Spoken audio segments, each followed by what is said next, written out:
bater um papo com o governador do estado do Acre, Tião Viana.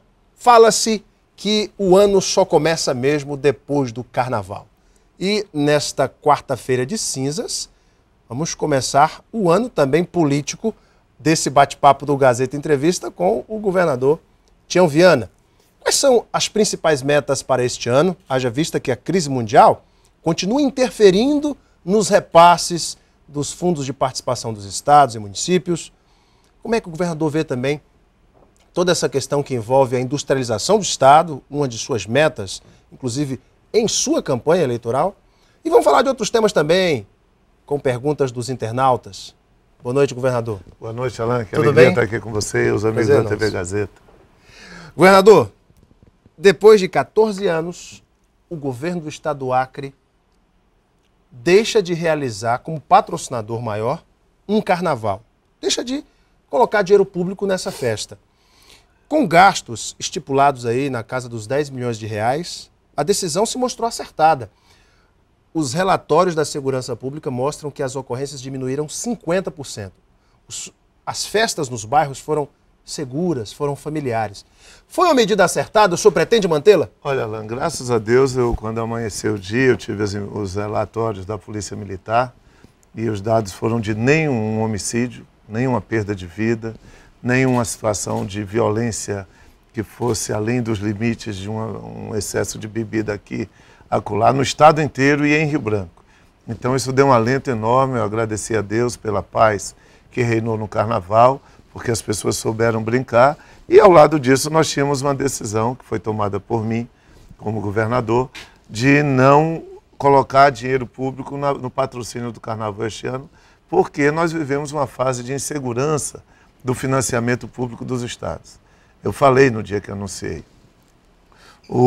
Tem uma crise entre o Supremo e o Congresso Nacional que não se sabe se vai ser mantida a regra de transferência obrigatória dos fundos constitucionais. O Acre recebe muito dinheiro dos fundos constitucionais. Ainda quase 60% da receita do Estado tem dependência dos fundos constitucionais. Então você imagina, isso em janeiro, aquela incerteza, e um ministro, monocraticamente, o ministro Lewandowski, prorrogou o prazo de manutenção do repasse aos estados na regra anterior ao que o ministro Gilmar determinou, que seria dezembro de 2012, ter sido feita uma revisão à lei complementar que estabelecesse a regularidade de uma nova contabilidade financeira de transferência aos estados. Mas deu um aviso, ministro, olha, mas o Congresso precisa esse ano resolver isso. Resolver. Então você imagina, se eu ali naquela hora da crise entre o Congresso e o Supremo, eu digo, não, vamos fazer, jogo aí 2 milhões de reais, 1,5 milhão no carnaval, e depois de suspensa a transferência de recursos aos estados. Seria muito complicado para mim. O outro, o setor privado estava querendo, estava pedindo, dizendo, nós podemos assumir a festa do carnaval. Nós podemos chamar a sociedade para brincar, para se divertir, e o dinheiro público para cuidar mais de hospital, cuidar mais de delegacia, cuidar mais da base cultural popular do Estado, para cuidar mais da educação. E eu achei que se o setor privado pudesse assumir, fazer esse esforço numa hora de dificuldade, ano que vem a gente pode patrocinar um show grande, bonito no meio disso, mas o setor privado levando já, porque R$5 que se pague não é algo que possa pesar. Quando você está vendo uma pessoa tomou ali uma cerveja, um aperitivo, ela gastou isso aí, então ela pode brincar. Agora, o Estado tem, com esse dinheiro, eu estou podendo transferir para quase metade das 23 organizações não governamentais que cuidam de câncer, cuidam de AIDS, de hepatite, de diabetes, de hipertenso, de pessoas que estão com doenças órfãs dentro do Estado. Então, é uma questão de ver que o tamanho do governo cresceu, os custos cresceram, só para fazer a manutenção e a reforma das edificações públicas culturais do Acre, eu tenho que dispor de 30 milhões este ano, para manter a estrutura de cultura do Estado que já foi construída ao longo desses anos. Então o dinheiro tem que ser contado, tem que ser guardado. É um ano difícil. Qual foi a perda que nós tivemos? O ano passado, mais uma justificativa, 299 milhões de perdas de transferências só dos repasses. Só para o Estado. Você soma nos municípios, você pode colocar 30 milhões também de perda de transferência da União para o Estado. Como é que eu poderia agora ser afoito no ano que é preciso cuidado, contenção? Você olha, Alan, a situação de Tarauacá. Eu fui em Tarauacá. Aquilo a gente fica penalizado do que está acontecendo em Tarauacá. Sabe qual é a dívida do INSS da Prefeitura Cerca de Tarauacá? 16 milhões. 15 milhões. Aí eu vou ali em Feijó e olho qual é o tamanho da dívida da Prefeitura de Feijó. 16 milhões. Aí você vai ali em Manoel Urbano, o prefeito diz... Até agora eu conto 8 milhões de dívida, não paguei novembro, dezembro dos pensionistas e aposentados, não foi pago o salário de dezembro e todos os municípios vivendo uma dificuldade de uma forma ou de outra. Então, como que eu vou me arvorar uma facilidade que depois a população não entenda a dificuldade real que nós temos? Mas agora, é claro. Me parece que a população entendeu muito bem. Graças a Deus, eu encontrei muita compreensão. Da sociedade porque eu quero apoiou a medida. Muita compreensão. Eu quero que os jovens brinquem, soltem energia, namorem, se amem, brinquem, façam a sua festa. O carnaval é parte das festas culturais do Brasil, da agenda cultural do mundo. Você viu no Rio de Janeiro aqueles transatlânticos chegando, aportando, mas o Acre este ano tinha que ter essa medida austera. E a população compreendeu, graças a Deus. Agora, é claro, se der ano que vem, nós vamos pensar melhor. Porque o governo está preparado, muito preparado. Esses 2 anos eu me preparei muito, pegando toda a evolução de austeridade, de racionalidade, de inteligência que nós tivemos nos governos de Jorge, de Binho, e me preparei para muitos investimentos este ano e o outro. Mas custeio é outra coisa.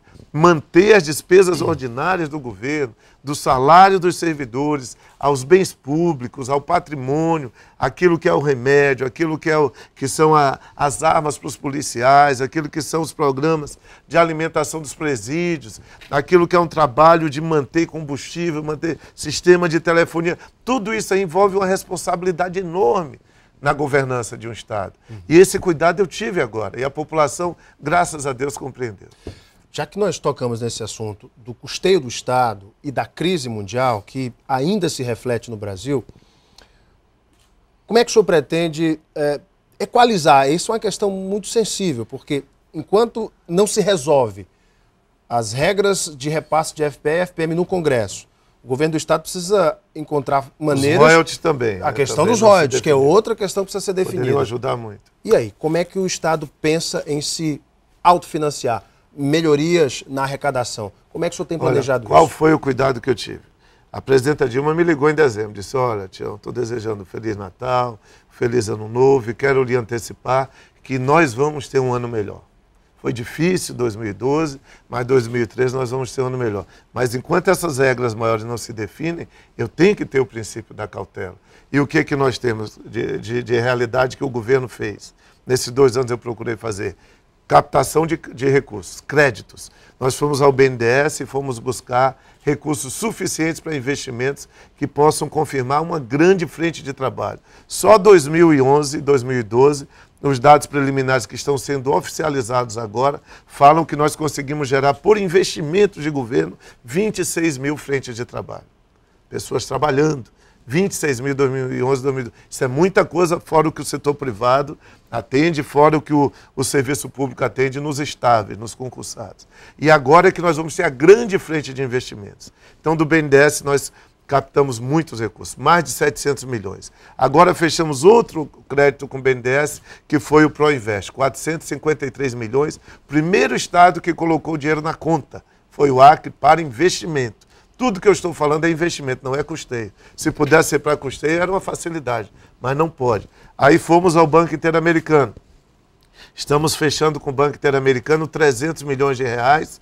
Esse recurso já deve estar assinado. O contrato vai ser assinado no próximo mês, agora de março. E temos com o Banco Mundial em torno de 280 milhões que serão assinados em setembro, com validade de liberação para julho já. E nós estamos nos preparando para investir. Então, eu estou falando de 2 bilhões e 100 milhões de reais para investimentos entre 2013 e 2014. Sem contar uma frente extraordinária que abriu uma oportunidade que a ministra do Planejamento, Miriam Belchior, disse agora para os governadores do Norte, Nordeste, Centro-Oeste. Ela disse, o Acre tem algo inovador. Chama-se Cidade do Povo. Programa com Minha Casa Minha Vida, do governo federal, onde nós estamos fazendo 10.500 casas, em uma frente só. Em 2 anos, nós estaremos fazendo uma Cruzeiro do Sul. Em 2 anos. Certo? No pico da obra ali nós vamos ter 15 mil operários, entrando 7 da manhã, saindo 5 da tarde, comendo, bebendo, trabalhando, as máquinas que vão estar em volta daquilo desenvolvendo a edificação de uma cidade. Aí você olha, material de construção, cimento, brita, só brita, uma das empresas, Alan, ela vai consumir 28 mil metros cúbicos de brita. Você não vai ter brita para atender se outras empresas não se instalarem ali em Rondônia, que é onde atende. Eu já conversei com o governador Confúcio, ele já está me atendendo para diminuir a pauta da brita, para reduzir o custo da pedra que vai servir para a construção civil dentro dessa grande, sem falar das outras obras, dos créditos que eu havia falado. Só portas, eu queria finalizar esse ponto lhe dizendo, portas. A ministra anunciou lá e disse, olha o que nós fizemos. O governador pediu autorização, eu trabalhei com o Edivaldo, com o Fábio, com a equipe da Cedens, para usar portas em madeiras e não portas sintéticas, que vêm de Santa Catarina, Rio Grande do Sul, São Paulo, mas usar da nossa madeira. Tem mais de 450 moveleiros organizados, prontos para trabalhar. E conseguimos a autorização do Ministério das Cidades e do Planejamento. Nós podemos usar as nossas portas de madeira. Aí você calcule, 21 mil portas em madeira e 60 mil janelas serão consumidas nas 10.500 casas da Cidade do Povo. Isso é algo que eu não sei nem se o Acre dá conta.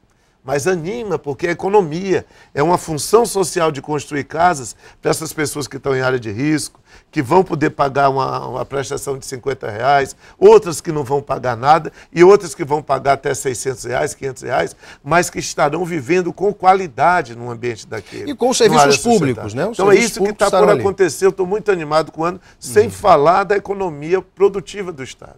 Que eu quero falar no próximo bloco também, governador, mas já tem uma data para o início efetivo das obras da Cidade do Povo? O trabalho que está sendo feito entre o governo do Estado, a Secretaria de Obras, a Secretaria de Indústria e Comércio, a Secretaria de Habitação, o vice-governador César Messias, eu designei com a inteira concordância dele, porque confio completamente nele, é ágil, é dedicado, e ele é o coordenador executivo da parceria público-privada da Cidade do Povo, do programa Minha Casa Minha Vida. Ele está lá montando o escritório junto com a Federação das Indústrias, Sindicato da Construção Civil. Isso é um trabalho de 24 horas de dedicação. O Banco do Brasil está ajudando muito, a Caixa Econômica, os órgãos de fiscalização, nós estamos tendo a humildade de prestar todos os esclarecimentos. E aí, dia 15 de março, se Deus quiser, daqui a 32 dias, menos de 32, porque o ano tem menos, fevereiro tem menos, nós vamos estar dando a ordem de serviço para que comecem as edificações das casas, porque o trabalho preliminar de infraestrutura já começou. As licenças, são 700 hectares, as licenças todas o licenciamento tudo super evoluído. E a infraestrutura básica está sendo feita dia 15, é porque já estão os terrenos delimitados, o registro em cartório, a prefeitura está trabalhando dia e noite, o prefeito Marcos Alexandre, para finalizar essa etapa. Aí nós vamos dar ordem de serviço para que as empresas comecem a trabalhar. Se Deus quiser, vai ser uma revolução de emprego. Não tem nada parecido na história do Acre com o que nós vamos viver na Cidade do Povo. Mas não vou dar uma paradinha para o intervalo. Nós vamos falar também de outros investimentos. O senhor tem investido pesado nesta área da produção. No passado, se falava que soja e plantar milho no Acre não ia dar certo. Mas tem muita gente já sonhando com isso. Eu quero voltar com esse assunto logo após o intervalo aqui no Gazeta Entrevista. Até já.